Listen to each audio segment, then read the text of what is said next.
Hello and welcome to Beyond the Plate with Carol, where we will explore food and a little beyond. So come along with me on this journey and see what we uncover. Today, I am sitting down with someone I've been wanting to have on the show for a bit of a time, Amy LaBelle. Now, if you live in New Hampshire and you haven't been to LaBelle Winery, I don't know what you're waiting for, but here's the thing. Amy isn't just a winemaker. She's running 2 award-winning restaurants, a golf course, an art gallery, the biggest holiday light show in the state, and she just broke ground on a luxury guest house. She's building something that goes way beyond wine. Amy started this whole thing while working as a corporate attorney. It took her 4,083 days from the moment she had that dream to the moment she opened her doors. And what she's built since then? It's become a community gathering place for all of New Hampshire. Let's talk about what drives her, how she's grown this business into what it is today, and what's next for LaBelle Winery. Welcome, Amy. Thank you, Carol. Thanks for having me. I'm so happy to be here. Yeah, very, very excited to hear your story.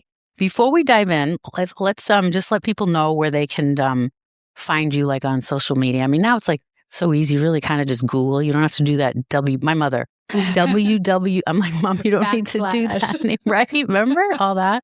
But go ahead. Maybe just give them, where your socials are and stuff like that. Sure. Yeah. You can find LaBelle Winery at labellewinery.com or LaBelle Winery on Instagram or Facebook. And then my personal brand, which is focused a little bit more on business coaching and speaking engagements and some recipes thrown in there too, is Amy LaBelle Winemaker on Instagram and Facebook, and amylabelle.com on the interwebs. Perfect. I love that. And I follow you. So yes, I do know all about that. And we are going to talk about that. So Amy, you have 2 restaurants, 2 vineyards, a golf course, an art gallery, a holiday light show that draws 80,000 visitors, and you just broke ground on a luxury guest house. When did this stop being a winery? Now all of a sudden is a hospitality destination. How did all that happen? So, when I had the initial dream to build the winery, when I first had this thought of, oh, wow, I think I've missed my calling. I think I need to be a winemaker. I knew in that moment as well that doing just wine in New England might not be successful. And because I have a business background, I was a business lawyer before I did this LaBelle Winery project. I definitely had a little bit of business planning under my belt. And I thought to myself, this thing can't survive on its own in New England, not with our weather, not with, all of the pressures on the wine industry, and not with the stigma that would certainly come with creating a world-class wine in New England, not in France, not in California, not in Napa Valley. And so I really wanted to create a place where the whole community would gather for learning, inspiration, great food, great conversation with people you love. And all of that was kind of part of the initial dream. So we've just spent the last 13 years building that and trying to make it a place where you go to have fun, to have time with people you love, and good food and good wine in all kinds of different ways. So at the beginning, the restaurant was part of all that plan as well. Yeah. I mean, I remember when Amherst first, opened, that was huge. That was so cool. So let's kind of just talk about up to the opening and maybe that first month or two in Amherst. Yeah, I'd love to go back all that way. So up to the opening, I had still had my day job. Okay. I was still practicing law at Fidelity Investments. We were building the winery brand kind of behind our house in a barn, making wine there, distributing wine wholesale to stores. I had kept my day job to pay off my law school debt and, pay the bills, as they say. Yeah. And when we started, as that winery grew in the barn behind my house, my husband and I, we had 2 kids under the age of 3, and we looked at each other one day and we were like, what are we doing? Yeah, one of us has to leave our job to, support the growth of this. And Caesar, my poor husband, I always say that, but he's really well fed, so he's okay. Don't worry. He's well taken care of. He left his day job first because he could kind of support production. And, I had this great job at Fidelity, and I was able to kind of focus on making some money and paying down the debts so that we could have the freedom to do the big dream, which was to open the place in Amherst, right? So all the while leading up to that, we were, paying down debt, saving money, trying to make sure I knew how to make wine. I was finishing my degree at UC Davis in California and all of this stuff, and with the 2 babies. And so we said, okay, something's got to give. Caesar left his job first. And I continued on, and I continued on my day job all the way up until, and that was many years later, like 5 or 6 years it took for us to graduate to the point where we could get the bank financing and get the 11-acre property. 4,083 days, right? 4,083 days. I counted every single one of them. And the lesson in that is really just to do one thing every day to move your dream forward, whatever that is. Towards that. Yeah. So, leading up to that, we were exhausted. We were terrified. We were, but you have to do things scared. You can't wait until the perfect moment. You just have to go. True. We did. You do. Yeah. You do. So what was that feeling like opening night? Oh, gosh. We were really in disbelief, I think, that there was a building, because I think we had dreamed about it for so long that it was in our mind in this abstract way. But now there was a building that we built and we could walk into the dream. And that felt very surreal for a long time. And people showed up. And people came and they started booking weddings and they started having fun and the dream was coming alive. There's nothing happier than for us to hear the sounds of clinking glasses and happy people in the winery celebrating and enjoying good conversation and, connecting with people they love. It is the best sound. It is. Obviously you love what you do. All of us in this kind of a business, we have to love what we do. Otherwise, I get a kick out of a lot of people, and I'm sure it happens to you too, when people come to you and they say, I have this dream and I want to open a restaurant. And I'm like, are you crazy? Do you have any idea what you're getting yourself into? I tell them, go work a shift at the diner. I said, and then come back. Right, but, right. You got to love it. You have to absolutely love hospitality to be in it. You have to want to know that your guests are enjoying every aspect of their experience. And there's no substitute for that. It's too hard if you don't love it. Right. And hospitality, that is it's like a big word. People I think sometimes don't understand the true definition of hospitality. I'm listening to a book, Unreasonable Hospitality. It's a good one. That is, I've been re-listening to it over and over. I listened to podcasts, so I'm listening to my book there, and then I listen to it in the car, and so it's overlapping. And what a great book! Yeah, I know what hospitality is, but when you start hearing him talk about it, the guy's fascinating. It's the magic that we create every single day. Every day, I feel like it's a theater performance. It is. We open the curtains and we unlock the doors, and we are on stage, and we are there to perform perfectly as we can. It's not always perfect. No. Perfectly as we can for every single guest, because to them, it might be a very important day or a very important meeting or a very important date, or who knows? Who knows? Engaged. Right. You don't know. Right. And so we have to make it. We have to have the desire to make it good every single time. Exactly. So let's talk about Harvest House. It's brand new. It's going to be opening spring. Are we looking at? Maybe. Oh, well, that happens. We know that always happens. Well, Harvest House is on a slight delay. We're waiting for the town to figure out a few things. We did break ground, and so far the town of Amherst has refused to issue a building permit. And I guess I don't want to go too far down this road, but we went through 5 months of planning board, had all our approvals. We were ready to go. But, we can talk about how sad that is for me. But I think this is happening across the state quite a bit, where builders, developers, people with big ideas and big dreams are having a little bit of a roadblock from the town's zoning and planning boards and these kinds of things. So I'm sure we'll get through it, but there is a slight delay there. But the vision there, that's what I want to know what the vision is. That's my next question. What is that vision? It's continuing to add to that feeling that, you get on the LaBelle property and you can relax. You check into the Harvest House, and another project that we're about to launch in Derry at the other LaBelle is to build another little hotel there so that people can extend their stay, Come to LaBelle, let your cares fall to the ground, put your suitcases away, and then play.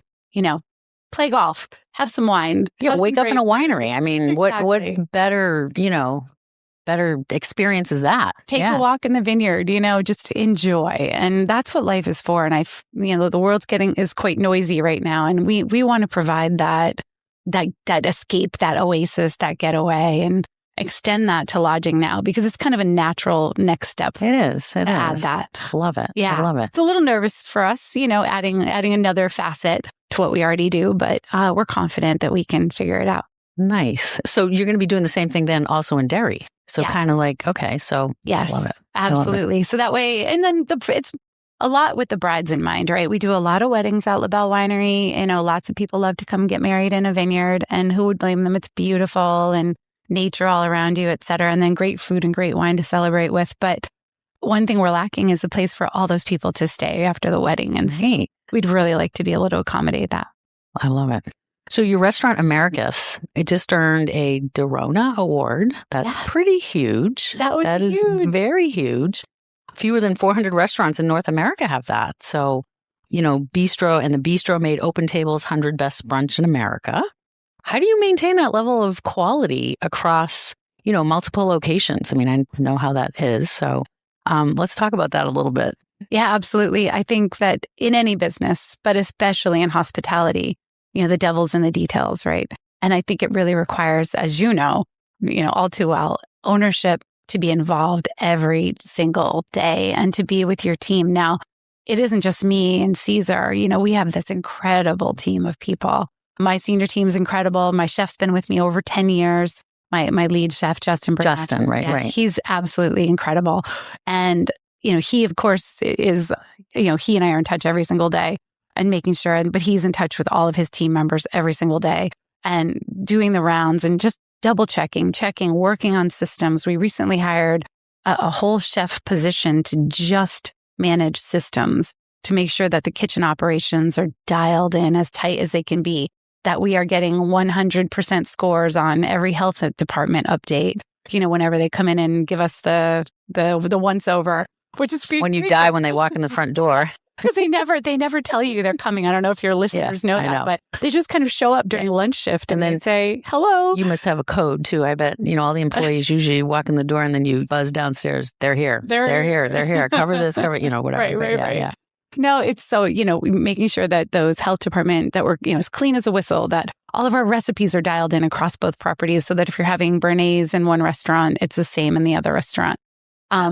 And that's trickier than you'd think as a customer, from a customer's point of view, because especially in fine dining, our chefs also want to exercise their creativity. Yes. So and sometimes they do that and So we say, do that in the specials. Go for it. But for us, it's really that daily, I'm there all the time. I'm always checking on things. We have a weekly meeting with senior staff to make sure that everybody's marching to the same goals, marching to the same drum. And it's really that constant attention that I think keeps it consistent. So that is my next question. I mean, what does a typical week look like for you? I mean, you're not still making wine in the cellar. I mean, give me a day in the life of Amy.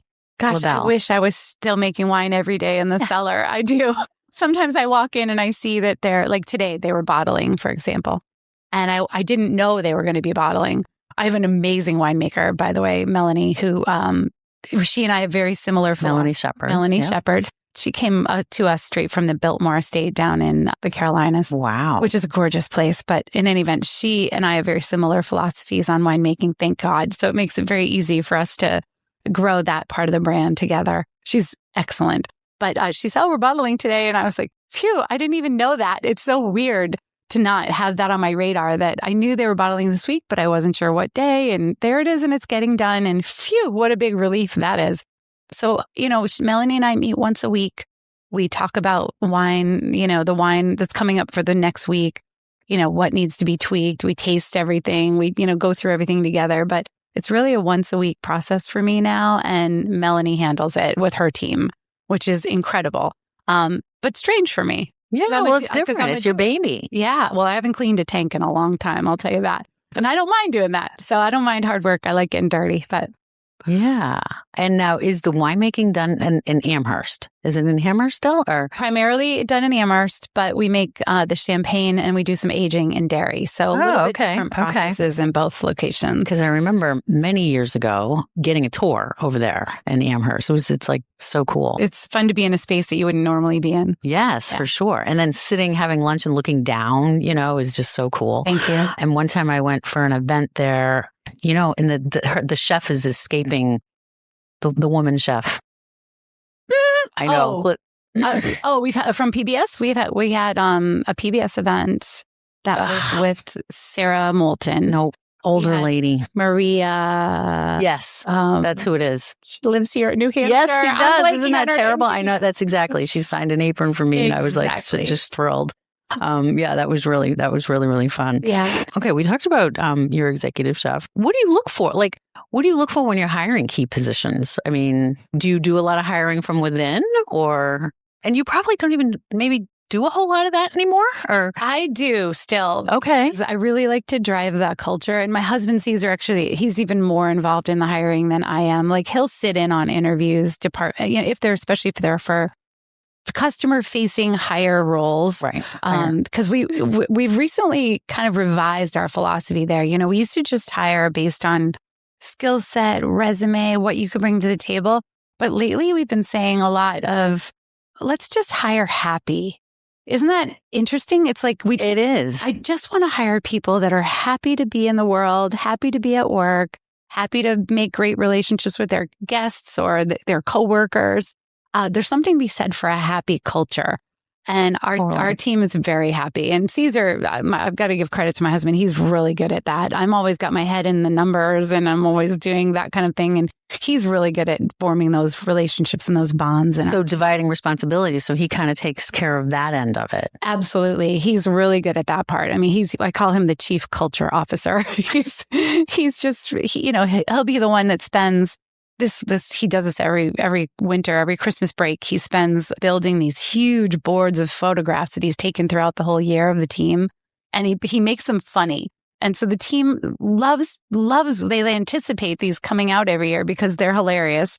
He'll like cut out somebody's head and put it on somebody's body and, just silly things. But he takes hours to do this and it's like painstaking work, but he enjoys it.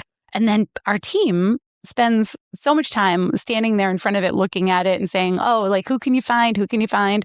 Because I love that. It's just taking the time to, let them know that they're important, Exactly. Because we are nothing without our team. Totally. We cannot do this by ourselves. No. When you said hiring people that are happy, those are probably the easier ones to mold and to train, right? Because you can train them. I kind of learned that with the Unreasonable Hospitality too. You don't want to hire someone that sometimes not necessarily in the position you're looking for, but something a little lower so that you can, they want to work to that. Yes. And they maybe haven't formed bad habits that you can't break. Because you find that too, where they're kind of entrenched in there. Well, this is the way I do it. This is the way LaBelle does it. So we're going to do it that way. Right. Not to be rigid about it, but, we have really, really strong standards and we've developed really strong procedures that I rely on because if I know those standard operating procedures are being in place, then I can grow comfortably because I know that, that's handled. Somebody's doing it the way that I set it out. So I can turn my attention to building this hotel over here. You know what I mean? Building a hotel, a luxury hotel. Yeah. Just a little thing. Let's talk about Caesar just a little bit. He just wrote a children's book, Frankie the Ghost Train. I love that. Inspired by his own immigration story coming from Colombia. How do you both balance being business partners, parents, and still pursuing your own creative, identity? Yeah, it's a great question. I mean, first of all, can I just say that book is gorgeous. I have to get it. I'm so proud of him. It is a beautiful story that will bring tears to your eyes as a parent. And it's about discovering who you are and believing in yourself, even when you're afraid or don't have a reason to do that. And I think it's going to inspire tons and tons and tons of kids. And I'm so excited for him to get that out there in the world. So. I love it. So is it out yet? Yes, it is. Okay, so it is out. Okay. It released just before Christmas. Okay. He's going to do kind of a local book tour-ish in the spring. And so he'll be out and about more with it. But it's available on Amazon now, but it's available at the LaBelle Winery website as well. So LaBelleWinery.com if you want to grab a copy of Frankie the Ghost Train. I love it. Yeah, he's already working on his second book. So he's great. He's got great, these are stories. That story is based on a story that he told time and time and time again to our boys when they were little. And so these stories are based loosely on his own childhood. And he would tell them to the kids to get them to go to sleep or whatever. And they'd always say, tell us Frankie the Ghost Train. Of course, it tugs on us and stay up later. Oh, totally. And then his next book is another story he used to tell the kids. So these are both beautiful tales and really speak to the heart of Caesar, who has such a beautiful heart and soul. I love it. Yeah, and his story is incredible too in its own right.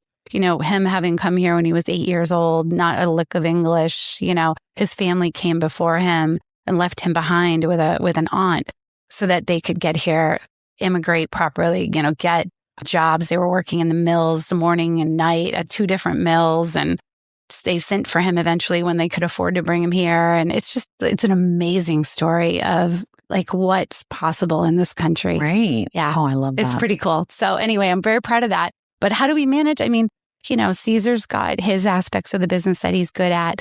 I have mine. Like you balance each other well. We stay in our lanes. Yeah. You know, we've found over the years how to navigate that without, you know, like we're together. Like the fact that we're not here together is really weird because we're together all the time because we work together. You know, we obviously live together. We parent together. You know, we almost are never apart. So when he could have come on. Oh yeah, we should have brought him. He would love to. He's shy. My husband, you'd never see him in here. Ever. Yeah. No, he's happy with me being the face of the business, but he's also really fun to talk to. So someday you can invite Caesar. Yeah, I would love that. Oh my gosh. And then he can sign my book. Absolutely. Yeah, there you go. There we go. Community and giving back, of course. You know, tell me about Empowering Angels. Only 2% of wineries globally are founded by women. What are you doing to change that? Yeah, so it's a fascinating statistic, right? It is. And still, even to this day, only about 15% of the world's wine is made by women. So we're doing a big job of fixing that at LaBelle because our entire winemaking team is all women. It's me, Melanie, and her assistant, Avery. So we kind of love that fact. And that's really, really fun. It's like that in the distilling world, too. And it looks like we might be, I'm breaking news here, Carol. That was one of my questions is in here somewhere about that. Yeah. Some news, but it looks like we might be launching a distillery in 26 as well on the dairy property. So we're toying around. That's exciting. Yeah, that'll be about 6 months, but we should be in by the fall. So breaking news, you heard it here on Beyond the Plate with Carol. That's right. It's you're the news source for New Hampshire. Oh gosh. I love it. So yeah, you know, always trying to, you know, stretch that bounds for women, you know, the distillery, winery, brewery world, all very male dominated. Of course, I'm used to that because my background is as a tax lawyer, as a mergers and acquisitions deal lawyer. And there weren't a lot of women right. either. Right. No. So I've always kind of had fun doing that. So is Melanie behind the distillery too? I mean, okay. So you're doing it. Oh, I love it. We are doing that together. That's exciting. Yeah. I can't do it without her. That's like huge. That's huge. Yeah. This episode is powered by Red Arrow Diner. All 4 locations, officially open around the clock. Swing by Manchester, Nashua, Concord, or Londonderry whenever hunger hits. From pancakes at 2 a.m. to fries and gravy for breakfast, we've got your cravings covered. Red Arrow, New Hampshire's favorite 24-hour diner tradition. You've partnered with Cisco on the End 68 Hours of Hunger initiative. For people that don't know, what is that program and why is that important to you? Oh, gosh. It's like the worst. We do a ton of charitable work at LaBelle. There's no doubt about it. That's always been one of my main drivers to grow.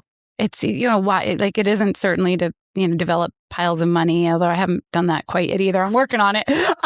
But, you know, the whole impetus for us to grow is to be more impactful in our community and to give more to our staff and our team members, right? So to that end, since LaBelle opened in 2012 in Amherst, we've helped over 2,300 charities in big ways, little ways, you know, gift basket to this raffle, or, you know, hosting their whole event and helping them raise tens of thousands of dollars. this is being a good citizen. This is important. And it's the heart of what LaBelle does, And when End 68 Hours of Hunger came to me looking for some help in dairy, and now we're helping in Amherst too, thank God. Because of all the charities we help, and all of them are very worthy, and everybody, I'm happy to help whoever we can. But when somebody comes to me and says there are hungry children, I can't. Right. My human heart, my mother's heart, just can't deal with that. So one of the challenges in dairy was that they were getting food donations, but they weren't getting fresh food. And so they were sending lots of prepackaged stuff, lots of canned soup, stuff, dried stuff that could be reconstituted, easy things for the kiddos to make themselves kind of thing. Right. Because End 68 Hours of Hunger is if your listeners don't know, they send food supplies home for the weekends because it was recognized and noticed that some kids only get food when they're at school.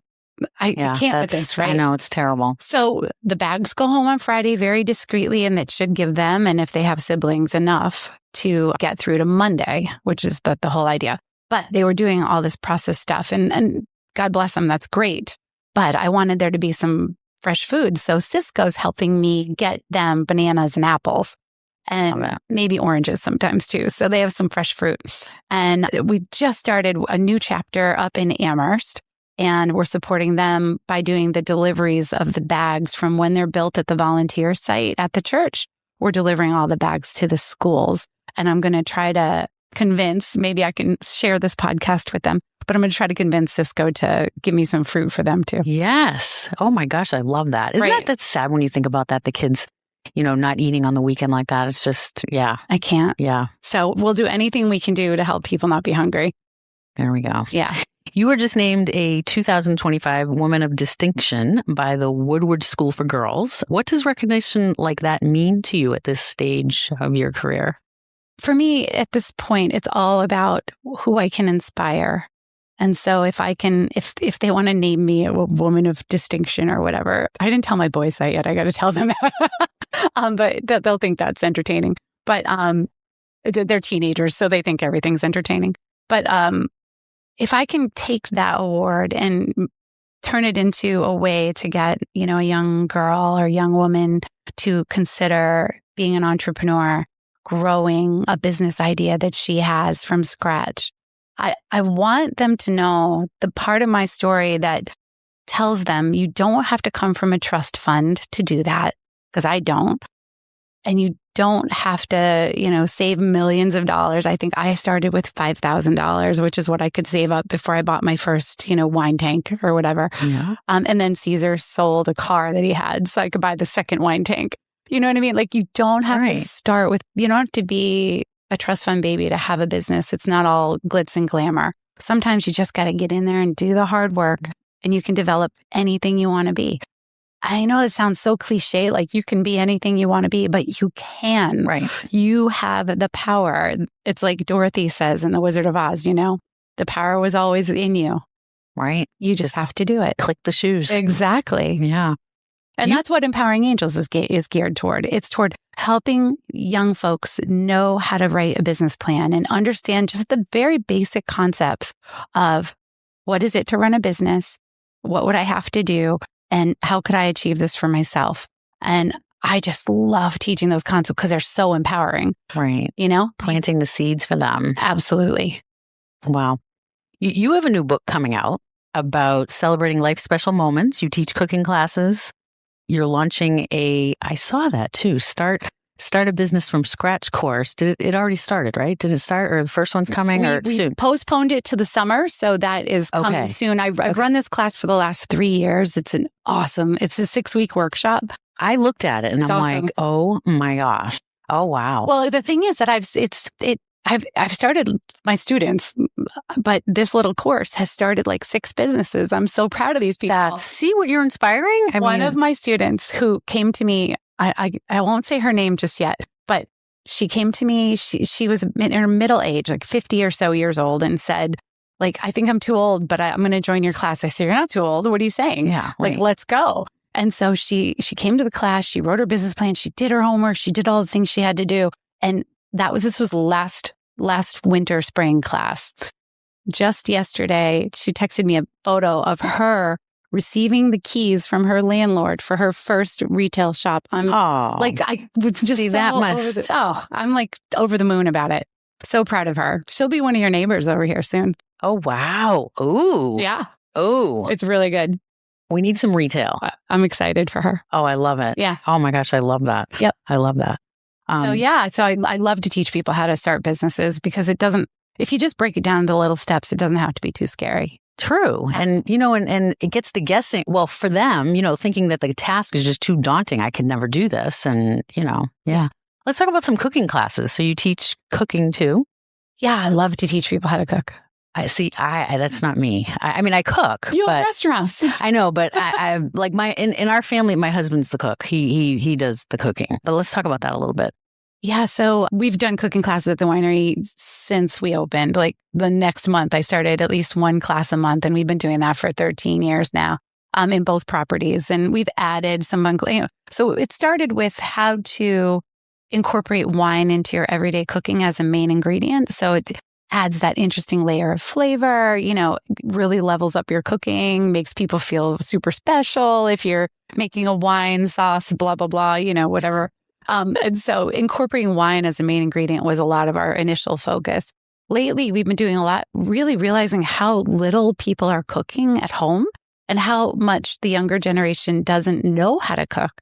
And so we've been going back to basics. We've been doing soup and stew classes, salad dressing classes. We've been doing more techniques classes. So we just last Saturday did how to make pasta. So Pasta 101. My husband loves that. Oh, it's so great. To me, it's too messy. I'm like, that's too messy. Well, it's if you can get somebody else to do the dishes and clean up, that works. That's what I do. I that's clean your up job. after him. I'm like I'll walk in and I'm like, freaks me out. And it shouldn't. It's like he's having fun and we have the kitchen to do it. So it's like, but you're having tasty food. Totally. Once you've had fresh noodles, you can't go back.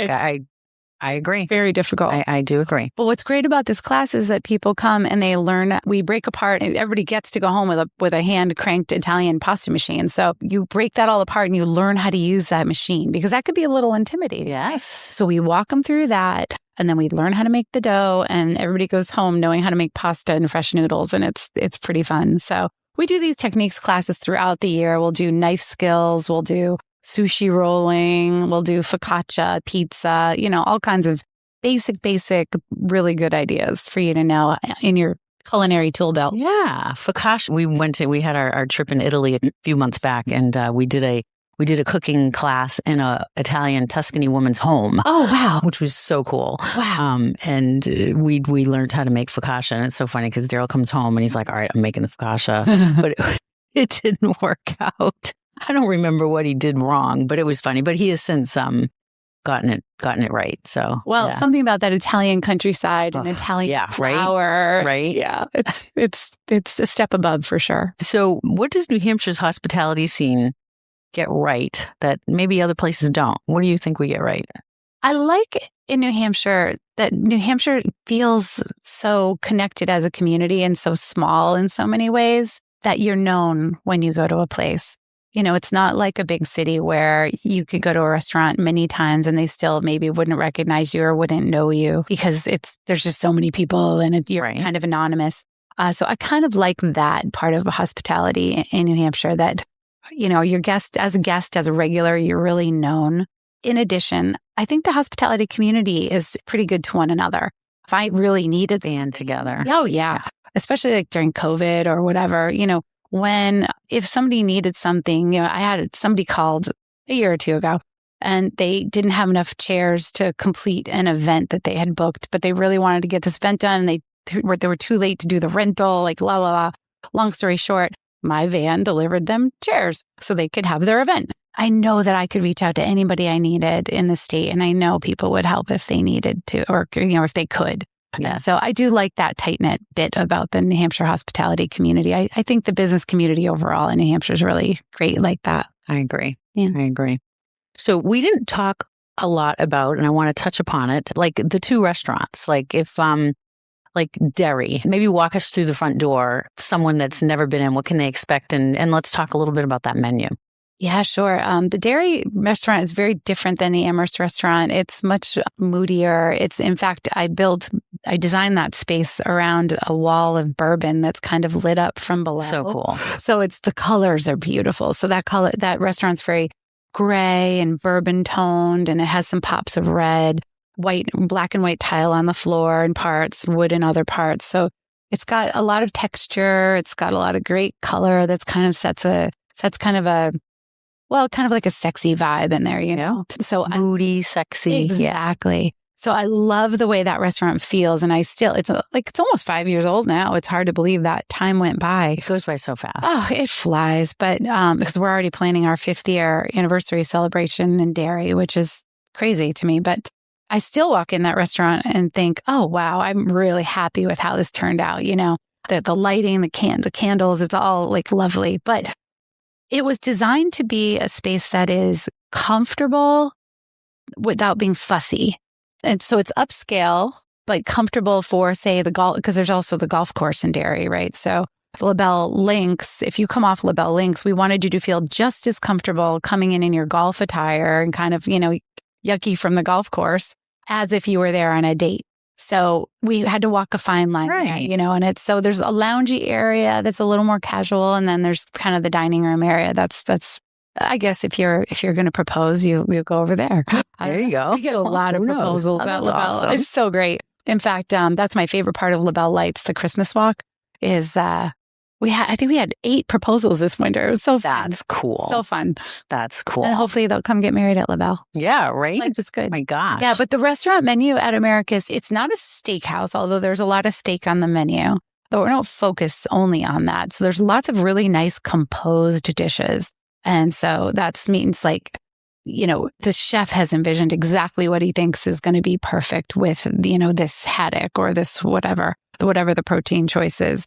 And so those are composed dishes, whereas, other places you're choosing I'll have it with the mashed potatoes and the broccoli or whatever. Americus is more like the chef has made something really special and he feels, although they make substitutions all the time. So whatever works for people is fine. But there's also a pizza oven there.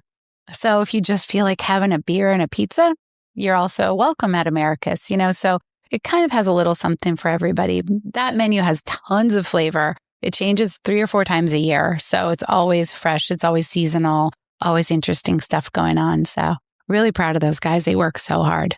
Love it. Now, what about the Amherst one? Because that one is a little bit of a different menu. Yep. Amherst is more focused on French bistro style.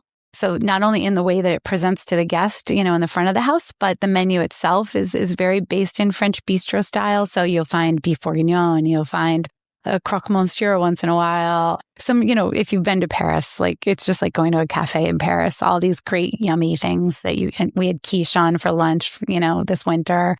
Just fun, beautiful salads, nothing too, you're not trying to be fancy, although people always think it's a winery, so it must be fancy. But there, it's more like hustling, bustling, kind of clinking glasses. It's just a fun space. Different vibe. Both different vibes. Well, plus in the Amherst space, you can see down into the wine cellar. So you're often getting the sights and sounds of winemaking as well. And so you kind of get to be immersed in the winemaking process. I love it. Yeah. Before we move to the lightning round. Oh, lightning round. Fun. What's one thing you want to accomplish in the next 5 years that you haven't done yet? Besides the hotel, is there anything on the horizon after that? Are you thinking anything? No one ever asked me that. That's amazing. Well, gosh, how much can I say? Well, you never know with me. I would really like to have a 3rd LaBelle Winery location, maybe in Massachusetts. All right. Because I think it would be fun to cross state lines and see what they do over there. Okay. I like that. We'll see. I see like what happens. I like it. All right. We do it's just a fun little lightning round. Quick answers. First thing that comes to mind. No big deal. What's your favorite wine in your current lineup? Petit Verdot. Okay. Big, deep, dark red. I love it. Yum. What's your go-to dish at the bistro? Beef bourguignon. Okay. Best date night restaurant in New Hampshire that isn't yours? Oh, I guess I'd have to say the Chop House. I love that restaurant. We do too. Yeah, fun. Are you an early bird or are you a night owl? I'm both. That's just like Chef Nicole was just on, and she's both also. She says, I'm up all the time. Oh, because she's a lot like me. She works hard and she's got a bunch of kids to take care of. So yeah. Yeah. She says, I wake up early and I'm up late. I'm with her. Oh but if I had to choose, I'd be an early bird. Yeah, I'm an early bird. Yeah. One ingredient you can't live without. Salt. Ah, okay. If you weren't running LaBelle or a lawyer, there we go, what would you be doing? I would be a bartender at a beach in Mexico. Oh. I love it. What's the best advice you've ever received? It took me, well, this was later and too late in my career. I wish I got this advice earlier, but it made so much sense at the time and I've adopted it ever since, which is to not be afraid to ask people to help you. It doesn't make you look silly or stupid. It just makes you look like you're trying to go someplace. I love it. I love it. What's one word that describes your leadership style? Compassionate. Okay. I like that too. Anything that we might have missed that you wanted to let people know about either of the wineries or anything? I think that I would like people to know that really good quality wine is being made in a lot of states around the country, not just New Hampshire, and to give it a try if you haven't. You know, we still have a lot of people that come in and say, oh, I only drink wine from France, or I only like Italian wine, or I only like, well, that's just silly. You're limiting yourself. Why? Give it a try. You might like it. You know, we're making award-winning wines that when we submit to competition in California, which are blind taste tests, you know, they don't know where the wines come from, we're winning. And that's against judges who are arguably biased toward their own California, you know, style. And so I would really just encourage people to have an open mind, come in and give it a try. Thank goodness that whole dry January is behind us. We can start drinking more days, right? So criminy. Like, and you know what? That's the other thing. You know, there's a big anti-drinking push right now. And I get that. And I have nothing to say about that. Like, people should do what works for them and their own health.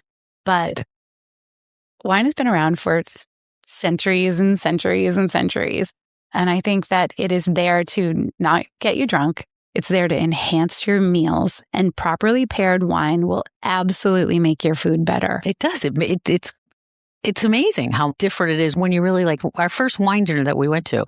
You know, they're explaining the wine and why it pairs well with what you're eating, the chicken or the fish or whatever. And it's like when you open up your senses like that, it's so true. It's like, yes. Oh my goodness. Like, I'm not just like guzzling a gulp of wine. No, that's definitely not the point. Right. Definitely not. So, you know, but it's not just wine, cocktails too. You think about, why do we drink margaritas with Mexican food?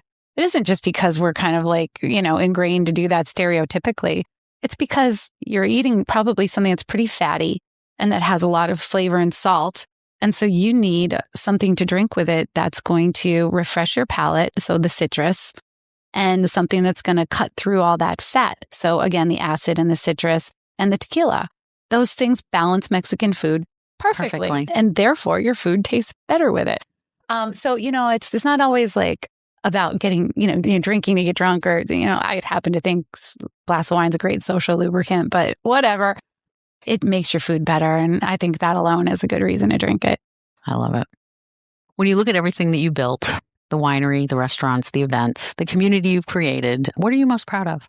I am most proud, without a doubt, that I've been able to do those things while still really focusing on my family and raising good boys. So I think that my success as a mother, as it's reflected in the achievements of my kids, they're 18 and 16 now. And I was going to ask how old. Yeah. Okay. So they're old enough that I can see that they're developing into good humans, you know. And so being able to be successful in business would mean nothing to me if I couldn't have also done that. And so that's my greatest success, is that I was able to do those things side by side. And my 18-year-old has expressed an interest of coming into the business. So he's on a gap year. He's full-time at the winery right now. That's like shocking to me. And he's just doing such a good job of it. He's got hospitality in his blood. He's so good. He's going to be so much better than me. He's so good. Aww. And then my younger son is also entrepreneurial, but in his own way. He doesn't really want to do hospitality. And that's okay. That's okay. But he's got his own little business that he's already started. And they're good people and they give to community and they're good to their friends and they're good to... all you can ask for. Oh, yeah. So I think that's my biggest success without a doubt. Because when I'm gone, they'll still be here and they'll be carrying on as good human beings in the world. And that's the best. I don't think there's anything more to say. Thank you so much for coming on to my show. Thank you. Thank you. I appreciate it. And yeah. Oh my gosh. Have a good day. Thank you. I wanted to go have some omelets at your place now. Oh gosh. That was Amy LaBelle, founder and winemaker at LaBelle Winery. But honestly, calling her a winemaker doesn't really cover it anymore. She's built something that goes so far beyond wine. 2 award-winning restaurants, a golf course, an art gallery, the biggest holiday light show in the state, and now a luxury guest house opening this spring, all while raising 2 boys, running Empowering Angels to support women in wine, and somehow still teaching cooking classes. Check out LaBelle Winery, Amherst, Derry, and Portsmouth, labellewinery.com. Thanks for listening to Beyond the Plate.